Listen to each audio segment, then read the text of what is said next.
E fião, beleza? Firmeza total, escutando aqui Planet Ramp das antigas, Marcelo D2. E aí nós vamos falar aqui rapidamente, aqui nos 10 minutos, sobre a importância do controle dos mares e das águas em termos de geopolítica, hidrogeopolítica. Você já ouviu falar aquela frase, navegar é preciso, né? Viver não é preciso? E se nós fôssemos pegar todo o processo de estratégia, teríamos que voltar à Grécia Antiga e até antes, até a China e tal, mas não é isso aí.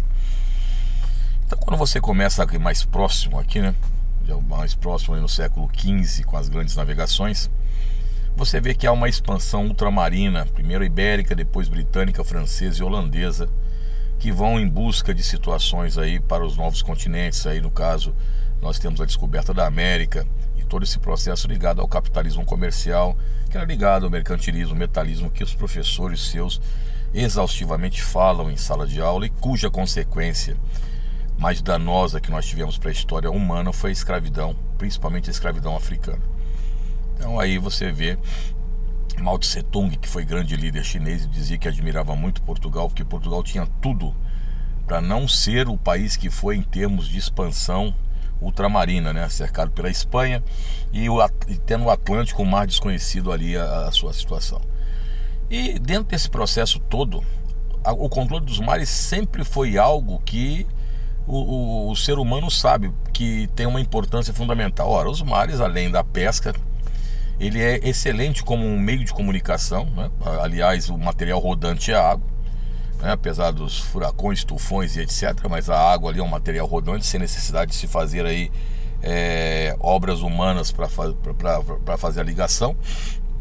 E graças ao mar muitas cidades surgiram no litoral, e também nós tivemos aí, né, as grandes riquezas marinhas, além da biodiversidade, os combustíveis fósseis como petróleo e gás aí, que movem ainda o século XXI, provavelmente não vão mover grande parte do século XXII. E nós começamos aí a falar dos Estados Unidos. Os Estados Unidos, que você sabe melhor do que eu, que tem uma nova talassocracia, entre aspas, a talassocracia americana do domínio dos mares.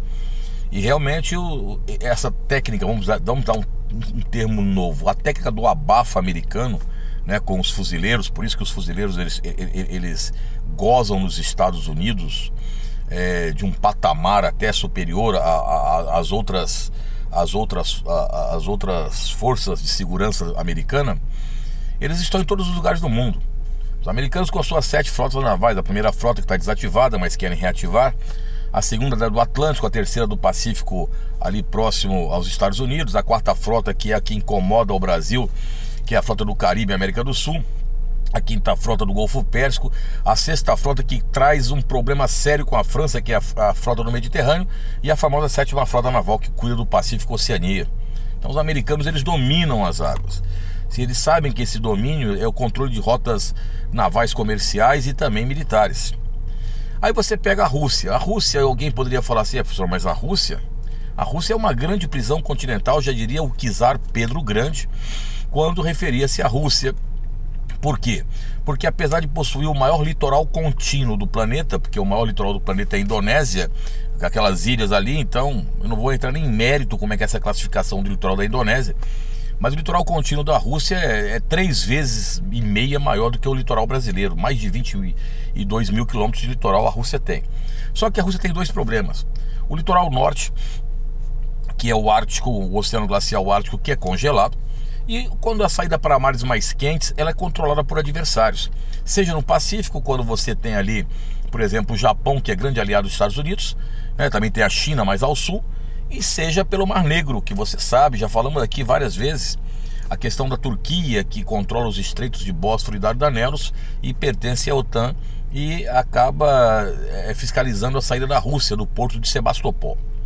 Mas mesmo assim, a Rússia possui 5 frotas, na realidade 4 frotas e uma flotilha. Flotilha, você sabe, é diminutivo de frota.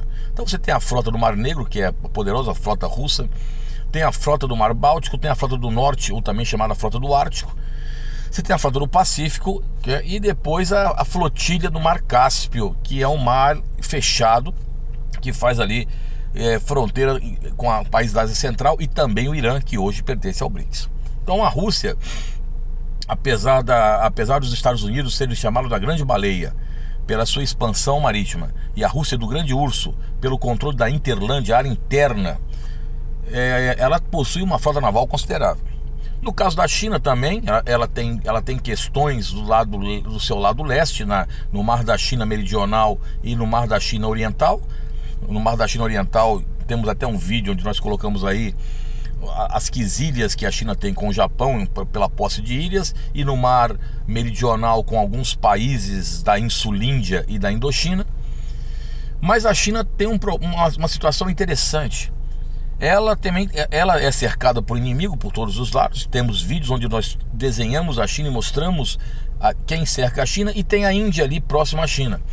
E ali é uma disputa muito grande no Himalaia. O Himalaia, que é a caixa d'água chinesa, desculpem, a caixa d'água asiática, da nascente das maiores grandes bacias hidrográficas. Lembremos-nos que 36% das águas dos rios estão na Ásia, apesar de 65% da população estarem lá, motivo pelo qual nós temos o estresse hídrico na Ásia. E por fim o Brasil que está numa posição realmente muito interessante, um dos maiores litorais do mundo, provavelmente o maior litoral voltado para o Atlântico Sul, né? E isso faz com que o Brasil tenha acordos com os Estados Unidos e África do Sul do controle do Atlântico Sul para combate à pirataria e para também proteger as rotas petrolíferas.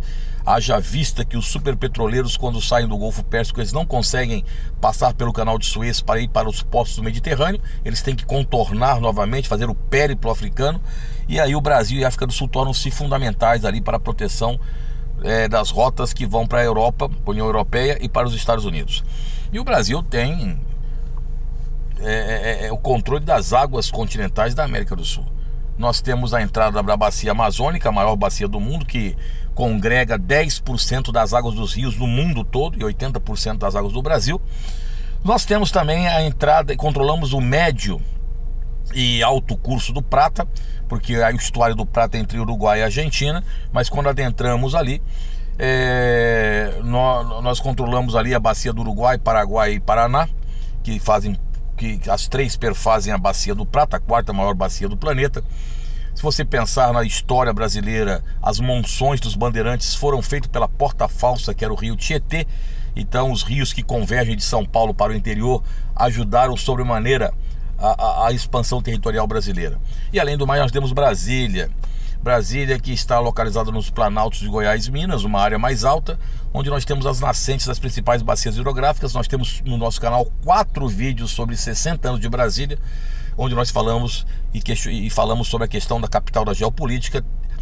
Essa tese da capital da geopolítica foi a tese de doutorado do professor doutor José William Vicentini, onde Brasília controla as nascentes das principais bacias hidrográficas. Filhão, então as águas do mar não é só pesca.